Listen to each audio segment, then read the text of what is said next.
Howdy y'all, happy Thursday. I am joyfully reporting to you from the best part of Texas. Look out here, I'm out in West Texas, about 100 miles from El Paso. I'm on my way to Arizona right now. I get to do a wedding tomorrow and then I'll turn around and drive back home. But man, has it been a lot of fun just to be in the car and drive. Spend a good chunk of my day driving across my absolute favorite part of the state. It's been so good to be out here and just get some fresh air and I'm going to turn it around and show you some more of this. Isn't that awesome? It's just beautiful. It's pretty helpful for what we're talking about today in the Tower of Babel.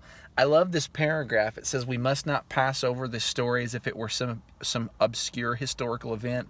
You skip down there a little bit. It says we're a people who often live with absolutely no thought of God in our minds, and making decisions big and small we say to each other, but we don't say to God. We're content to live, act, and speak and make life's decisions without ever consulting God. This lesson's all about the fact that we were made for God's glory and not our own. And we so easily forget that as human beings. The Tower of Babel, it's one of those weird stories where, number one, you look at it and you go, I don't get it. It's kind of strange. I study this stuff for a living, and sometimes I still read the Tower of Babel and go, man, that's just very odd. And the other thing about this story is this is one of the stories where God gets accused of being a petulant child.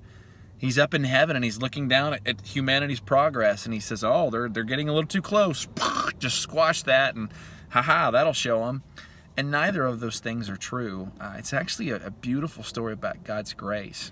Number one, it makes me think about Jesus' model prayer. Remember where he taught us how to pray? He says, this is dumb. I should remember this right off the bat. It says, you should pray, your kingdom come, your will be done on earth as it is in heaven. The beautiful thing about the model prayer, and specifically that prayer, is that's a dangerous thing to pray, because what you're saying to God is, God, I want what you want more than what I want. And that means that my kingdom may very well have to fall so that your kingdom can come about. And so, Lord, do that in my life.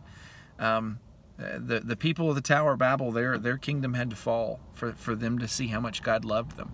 Sometimes God has to do that with us too. And it's so much better when we willingly offer things up to Him rather than Him having to squash it. But sometimes He will squash it. And the other thing I catch about this story too is one of the most loving things, well, really two most loving things God can do for us. Number one is He gives us Himself, because He is the best thing out there, right? There's nothing better that God can offer us than Himself. And so He freely gives us Himself. He does that through Jesus, and that's an amazing thing. But number two is God willingly and joyfully takes things from us that are going to destroy us. And that's a pretty big deal too. You understand that as a parent. So Anson, my oldest, one of his favorite things in the world is snakes. And snakes are pretty cool. They're God's creation. Some of them are beautiful. But you know this, a lot of them are really gnarly.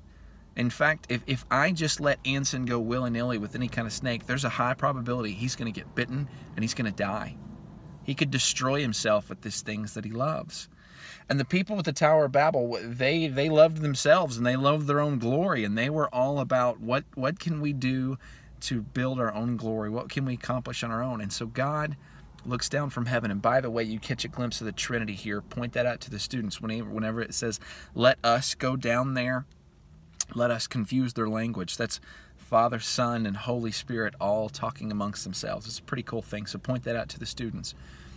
But they lovingly look down from heaven, and it's not that they are acknowledging, wow, man, man's going to be over to take us if we don't do something right now. That's not what they're implying here. And it's not that these humans can actually get to heaven on their own. God's not acknowledging that either. What He's saying is there is no point that they won't reach. There's nothing that they won't go for.